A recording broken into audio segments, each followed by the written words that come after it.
Bitcoin is going crazy. It had one of its best days in a long time and everyone is super excited, so here's what happened.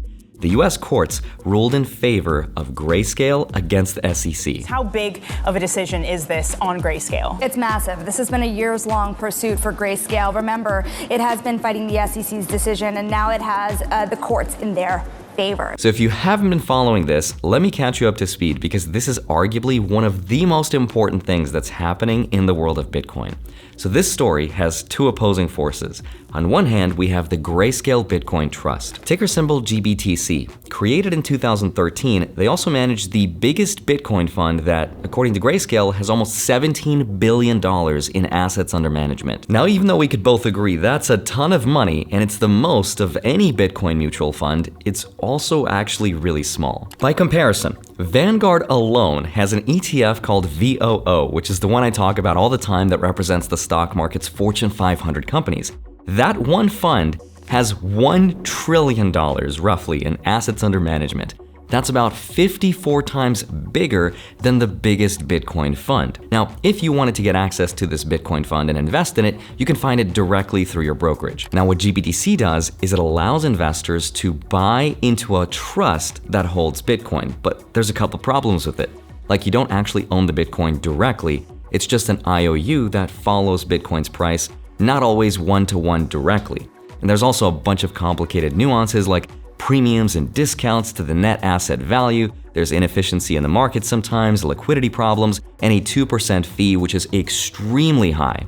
The point is, when you buy this GBTC, it's not always accurate in terms of what it should be worth, and for the average person, it's not the best way to get exposure to Bitcoin. That's why Grayscale wants to change all that and do a conversion so that the average person can understand and easily buy and hold. That's player number one. Then there's player number two. Let's call him Sephiroth, aka Uncle Gary Gensler, but no swords and with less hair and less cool looking. So cue the bells, frogs, big cherries, Peter Pan and magic cheese. SEC. He's the guy in charge of Shinra, the Securities and Exchange Commission. Now, he does not like crypto and he does not like Bitcoin. He believes the SEC should be heavily regulating Bitcoin. And the reason he doesn't like Bitcoin is not because he's some evil supervillain who's trying to punish people like I just made him seem. It's because he believes, and he is right to some degree, that Bitcoin's price is heavily manipulated, and by allowing this Bitcoin ETF to exist, it could potentially hurt a lot of amateur investors. So his job is to protect them at all costs. And the way he's been doing that is by denying any companies that have filed an application for a spot Bitcoin ETF. Now, last year in June, Grayscale filed for their own Bitcoin spot ETF to convert their Grayscale Bitcoin Trust. The SEC, of course, denied them, and Grayscale was like, why did you approve something that was way more risky than that if you want to protect investors? And then the SEC was like, good point. No, they didn't actually say that. But the SEC did argue that a spot Bitcoin ETF doesn't have sufficient reporting standards to the SEC and it wasn't safe enough. Grayscale disagreed, and so they sued the SEC. Which, if you think about it, it takes a lot of Pokeballs for someone to sue the federal government. But that's what's happening.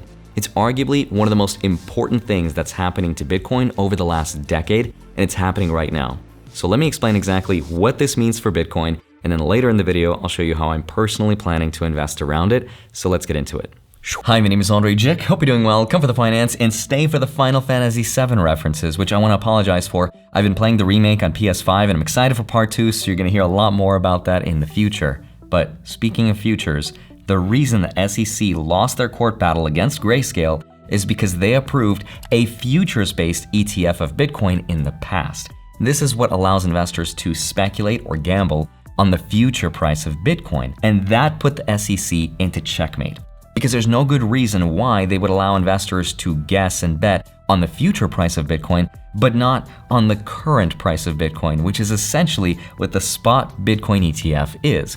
When the SEC realized this, they were like, Bitcoin's price is manipulated, it's dangerous. So Grayscale was like, you've activated my trap card, Kaiba. Pot of Greed. Pot of Greed is not a trap card. It is a magic card that allows me to draw 2 cards from my deck.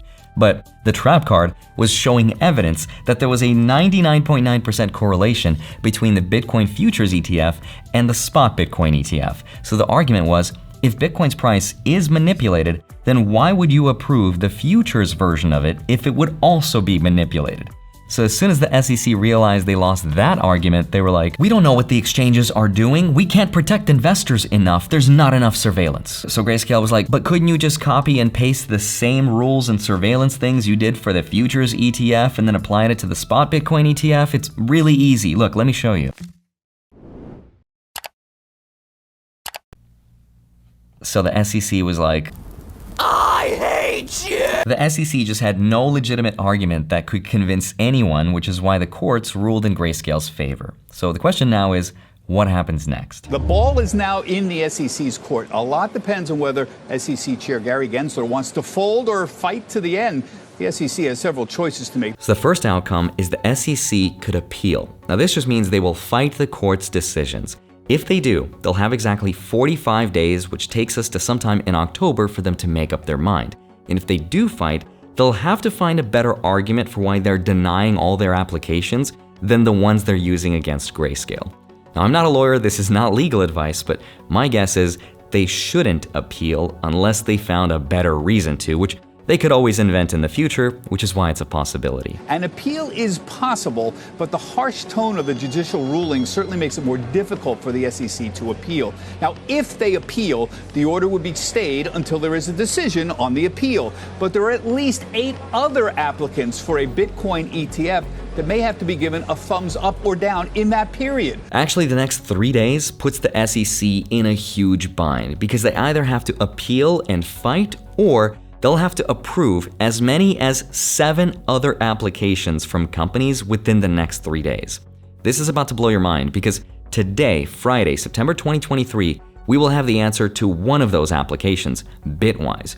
Now, if on Friday, by the time this video goes live, you see that Bitwise gets denied, don't lose hope because there are 6 other applications that they'll have to decide on. So here's the scheduled breakdown to pay attention to. Bitwise will have their answer on Friday, but then we have a huge Saturday which needs to have an answer for BlackRock, VanEck, Fidelity, Invesco, and WisdomTree. And then we have Valkyrie on Monday. So this coming Saturday is the real day to pay attention to, and it could flip Bitcoin's price for better or for worse.